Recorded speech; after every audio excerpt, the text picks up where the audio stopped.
Assalamualaikum warahmatullahi wabarakatuh. Alhamdulillahirabbil alamin. Kami kelompok 5 mata kuliah Statistika Pendidikan akan mempresentasikan materi mengenai aspek-aspek interpretatif korelasi dan regresi. Saya Yovina Oktaviani sebagai moderator sekaligus pemateri beserta rekan-rekan saya. Saya Fauzia sebagai pemateri. Saya Mita Alawiyah sebagai pemateri. Baiklah, langsung saja. Nah, sebelum kita memasuki materi yang lebih mendalam lagi, ada baiknya kita mengetahui apa saja poin-poin yang akan kita bahas. Yang pertama ialah korelasi mengenai pengertian dan juga tujuannya. Kemudian ada syarat relasi PPM atau Pearson Product Moment. Berikutnya ada metode least square dan metode product moment. Berikutnya ialah regresi, pengertian dan tujuan, kemudian syarat dari terjadinya regresi, lalu hubungan antara regresi dan korelasi, serta jenis-jenis dari regresi. Nah, yang pertama ialah korelasi. Korelasi ini merupakan hubungan antara dua variabel atau lebih. Nah, tujuan dari korelasi ini ialah untuk mengetahui ada atau tidaknya hubungan antar variabel. Korelasi memiliki beberapa syarat. Yang pertama ialah data harus bersifat interval atau rasio atau berupa angka, kemudian sampel dipilih secara acak, data berdistribusi normal, data yang dihubungkan memiliki pasangan yang sama atau homogen, kemudian jika salah satu syarat tidak terpenuhi, maka analisis dari korelasi PPM ini tidak dapat dilakukan. Berikutnya ialah aspek interpretatif dari korelasi. Yang pertama ada rentang 0 sampai 0,20 di mana variabel X dan Y memiliki korelasi yang sangat lemah, sehingga pada tahap ini atau rentang ini tidak dianggap ada korelasi. Rentang yang kedua ialah 0,20 sampai 0,40 di mana variabel X dan Y memiliki korelasi yang lemah atau negatif. Selanjutnya ada rentang 0,40 sampai 0,70 di mana variabel X dan Y memiliki korelasi yang sedang atau cukup. Selanjutnya ada rentang 0,70 sampai 0,90 di mana variabel X dan Y memiliki korelasi yang kuat atau tinggi. Rentang yang terakhir yang paling tinggi ialah 0,90 sampai 1 di mana variabel X dan Y memiliki korelasi yang sangat kuat atau korelasi yang sempurna. Baiklah, materi berikutnya akan dijelaskan oleh saudari Fauziah. Kepada Fauziah dipersilahkan. Bismillahirrahmanirrahim. Teman-teman, di sini saya akan menjelaskan aspek-aspek interpretatif korelasi dan regresi. Nah, di sini saya menjelaskan bagian korelasi. Nah, bisa dilihat sendiri teman-teman ya. Korelasi itu adalah hubungan timbal balik, di mana analisis korelasi itu adalah cara kita untuk mengetahui ada tidaknya hubungan antar variabel satu dengan variabel lainnya. Nah, korelasi kan dia tuh cara kita untuk mengetahui apakah ada hubungan timbal balik antara variabel X dan variabel Y. Nah, korelasi ini apabila terdapat hubungan antar variabel, maka salah satu variabel akan mempengaruhi variabel lainnya. Nah, korelasi yang terjadi antara variabel ini dapat berupa korelasi positif, negatif, sempurna, dan tidak ada korelasi. Korelasi positif. Nah, ini apabila tuh variabel 1 itu meningkat atau menurun, maka variabel 2 itu juga akan meningkat atau menurun. Nah, kalau korelasi positif juga yaitu kebalikan dari korelasi positif. Yang ketiga yaitu korelasi tidak ada korelasi, tidak ada hubungan antara kedua variabel. Betul juga korelasi yang sempurna apabila terjadi kenaikan penurunan variabel 1 berbanding dengan kenaikan atau penurunan lainnya.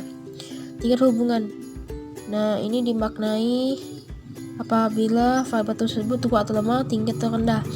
Jadi untuk mengukur tingkat hubungannya itu, maka digunakan koefisien korelasi yang dinamakan R.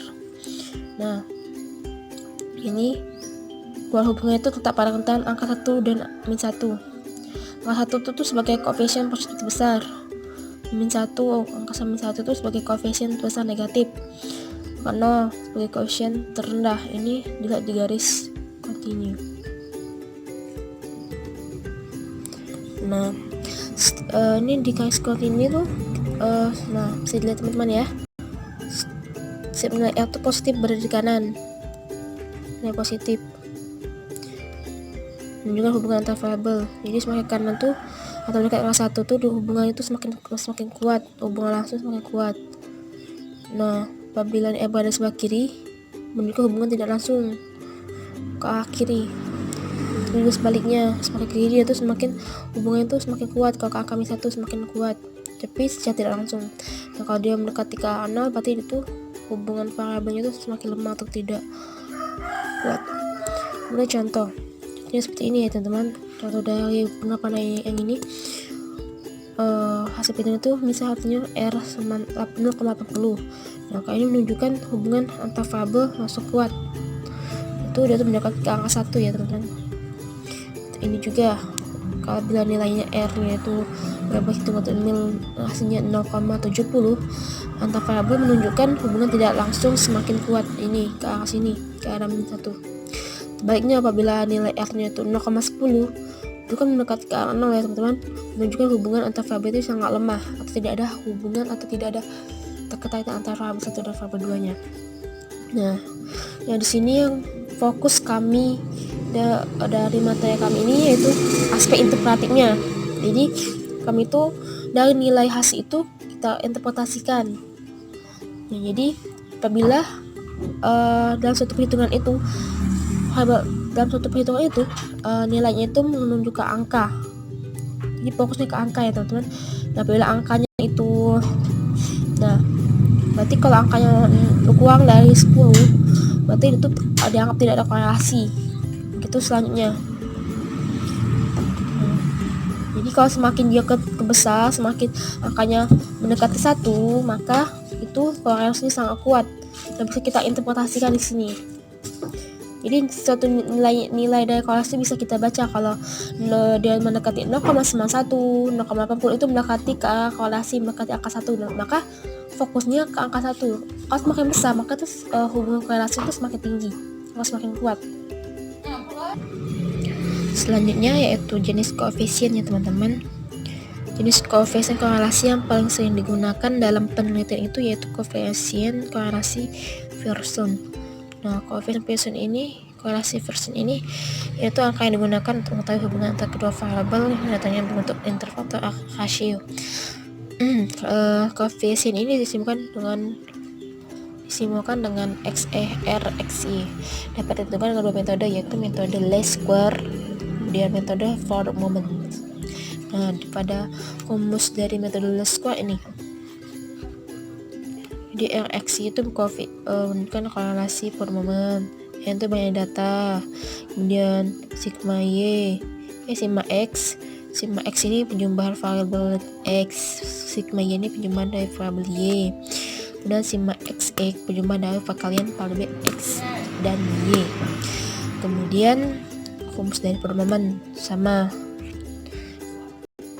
tapi beda dari sigmanya. Ini sigma X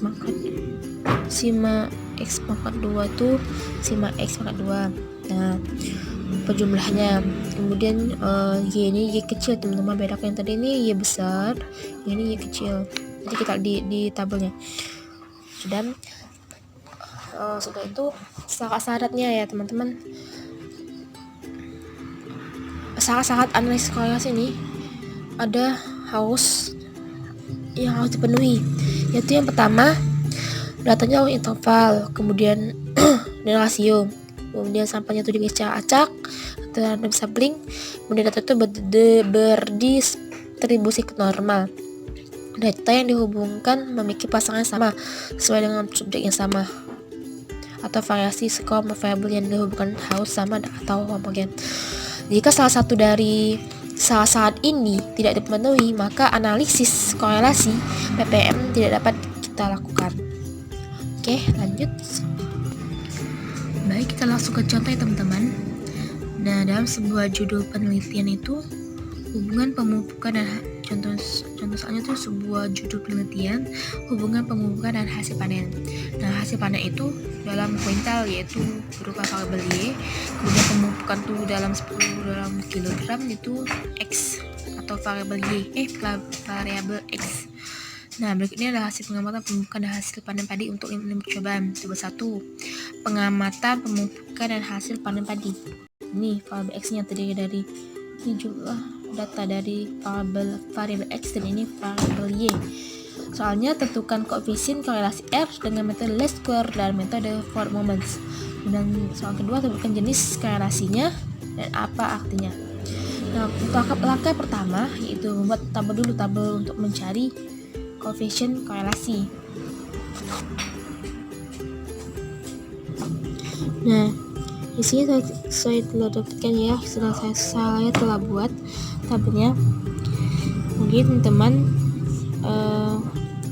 untuk mencari ini kita masukkan dulu tabel yang tadi ke tabel ini ya, nilai X dan Y-nya.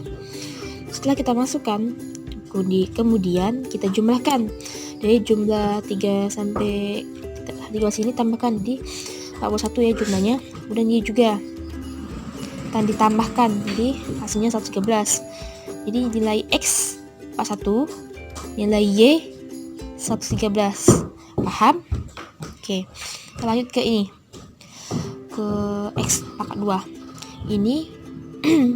Ini adalah pangkat dari 3 kali 3 ya 9, 6 kali 6 36, 9 kali 9 41, begitu seterusnya. Kemudian kita jumlahkan, jumlah dari 9 ditambah sampai 169 sama dengan 395. Oke, sudah sampai sini ya. Kita lanjut ke pangkat 2. Ini pangkat 2 ini adalah pangkat dari 12 kali 12 adalah 144 sampai seterusnya. Kita jumlahkan ya teman-teman. Setelah kita jumlahkan, maka kita akan hasil sigmanya, jumlah keseluruhannya, yaitu 2709. Oke, sampai sini paham? Kita lanjut ya, nilai dari X, penjumlahan keseluruhan dari nilai X, variabel X dan variabel Y. Lihat. Jadi kita jumlahkan seperti ini. 3 dikali 12 hasilnya 36. Ya. Ini penjumlahan kalian dari nilai X dan Y. Hasilnya ini. Hasilnya ini. Itu seterusnya. Terus baru kita jumlahkan keseluruhnya. Jumlahnya tuh 1014. Oke, sampai sini paham ya teman-teman? Mudah kok ini. Mudah. Oke. Kita lanjut ya teman-teman untuk mencari nilai X. Oke. Cara untuk mencari ini kita menggunakan rumus teman-teman.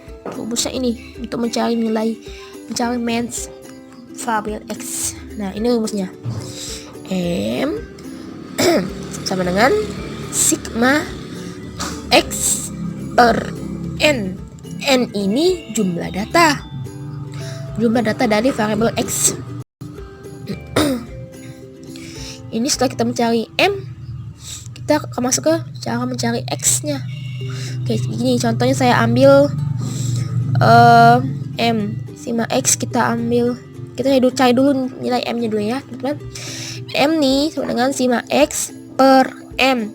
Sigma X berapa teman-teman? Sigmanya hasilnya 41 ya, 41 sigma dari X. 41. Kemudian kita masukkan di sini 41 per 5. Ini 5-nya hasilnya dari data tadi, datanya ada 5. 1 2 3 4 5. Kita tulis sini 5. Kita bagikan 41 per 5 sama dengan 8,2.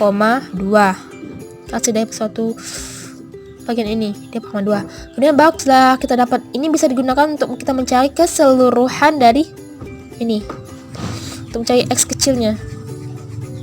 Nah kan misalnya ini setelah sudah kita dapatkan kan nilai M-nya. Nah, kemudian kita masukkan X sama dengan ini, kita lihat ke data pertama. Data pertama yaitu T3 dikurang, kita urus ini Ini kita sini rumusnya X, jadi rumusnya ini X min M besar tadi teman-teman ya. Nah ini rumusnya ya. Oke, kita masukkan 8,2, kita kurangkan 3 dikurang 8,2 berapa? Ini min 5,2. Begitu juga selanjutnya untuk mencari ke bawahnya nih, 6, 9, 10, 11, 13 itu cuma tinggal dikurang 8,2. Hasilnya dapatlah ini. Ya 6 tadi dapatnya min 2,2, kemudian 9 juga 0,8, 10 1,8, 13 4,8, seterusnya. Ini kalau kita jumlahkan hasilnya 0. Jadi tidak kita tulis di sini. Begitu juga Y. Ini sama seperti yang X tadi. Ini rumusnya Y, sigma Y, beda cuma sigmanya ya. Ini kan sigma X, sigma Y. Kita tambahkan jadi M. Nah, kita tambahkan tadi ya, sigma Y nya beda. M sama dengan sigma Y per N.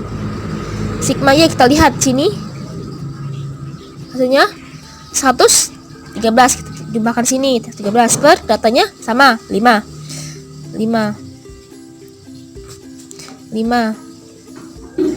ya 5. Nah kita bagikan 113 per 5 itu berapa hasilnya? Hasilnya 22,6. Sudah kita dapat yang ini. Kemudian langsung ke mencari nilai Y. Maaf ini salah, ini nilai Y. Nilai Y teman-teman ya, nilai Y sama dengan Y dikurang M. Y ini Y besar ya teman-teman, nilai dari Y ini jadi 12.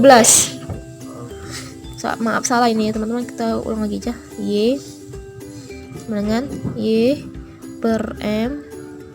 M kita dapat yang M ini hasilnya per Y itu berapa hasilnya? 12 ya, 12 dikurang berapa M tadi? M tadi 22,6 sama dengan berapa hasilnya? Jadi hasilnya min 10,6. Ini hasil dari Y kecil ya, yang data pertama 12, hasilnya ini min 10,6. Oke, sampai sini paham? Nah, itu untuk mencari ke bawahnya tinggal kita masukkan, tinggal kita kurangkan saja hasil dari misal 23 dikurang 2,6. Itu juga terus sampai selesai, sampai ke 500 tersebut terisi. Oke, sampai ini paham? Oke, jadi kita akan nyari pangkat dari X pangkat 2. X pangkat 2 ini hasilnya. Oke, hasil adalah ini. Sama seperti yang tadi, kita tinggal pangkatkan, berarti 5 pangkat 2 dipangkatkan, hasilnya 27,6. Itu selanjutnya sampai ke bawah kita cari, kemudian kita jumlahkan hasilnya. Nah Y juga sama 10,6 dikali pangkat 2, jadi hasilnya seperti ini 112,36. Begitu kita kalikan, nah kemudian kita jumlahkan. Setelah kita dapat semua, kita jumlahkan ya, hasilnya 155,20. Juga kesini jumlahan dari kalian ini XY dikali 10,2, hasilnya ini 55,12. Oke, sampai sini paham? Kita lanjut ke jawab pertanyaannya. Oke.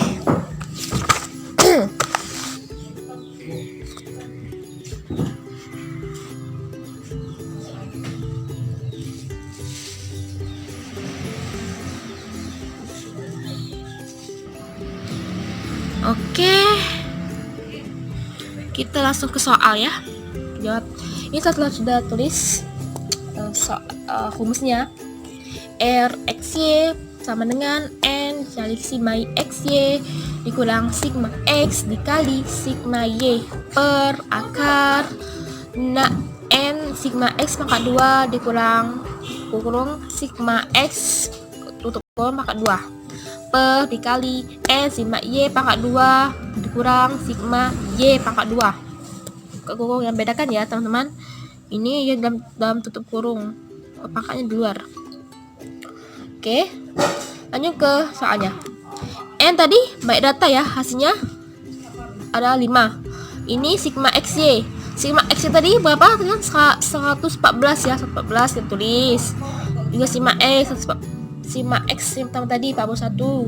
Sigma X sigma Y hasilnya 113 per akar. Ini N tadi, N juga hasilnya 5. Ini sigma X pangkat 2 tadi 395 dikurang sigma X tadi 41 pangkat 2. Ini juga N 5 sigma Y pangkat 2 2709 dikurang X sigma Y tadi 113 pangkat 2. Lalu kita kalikan hasilnya 5000. Yang ini dikalikan, ini juga dikalikan, hasilnya dapat ini. Per sama ini juga 5 dikali 365 hasilnya ini dikurang ini 41 pangkat 2 ini, begitu juga seterusnya. Oke. Sudah tuh kita dapat ya hasilnya. Dari yang tadi kita dapat hasilnya 5000 dikurang ini hasilnya 437 per akar. Jangan lupa akarnya 1975 dikurang 1661 hasilnya ini 294 dikali ini kekurangan dari ini hasilnya ini 776 akar. Jangan lupa akar. Kemudian kita akarkan dulu yang ini. Akar dari 294 hasilnya 228. Jadi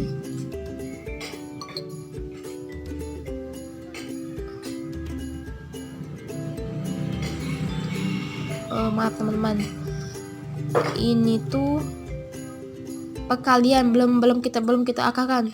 Kita akarkan dulu ini 294 dikali 700 ini dikali ya teman-teman, dikali. Maaf, jadi dikali dulu ya yang di bawah ini.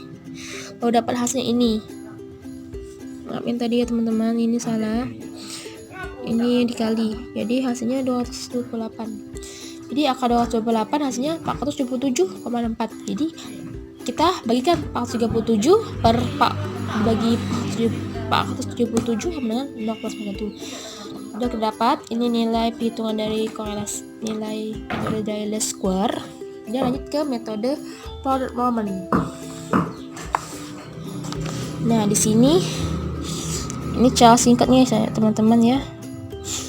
Jadi ini rumusnya sigma XY ini 87,80 sigma ini dari hasil dari sigma XY hasilnya tadi 87,40 per akar sigma X pangkat 2 ini hasilnya 58,80.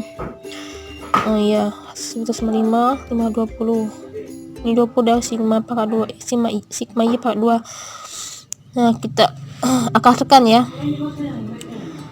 Ini kan saya akan jabarkan kembali.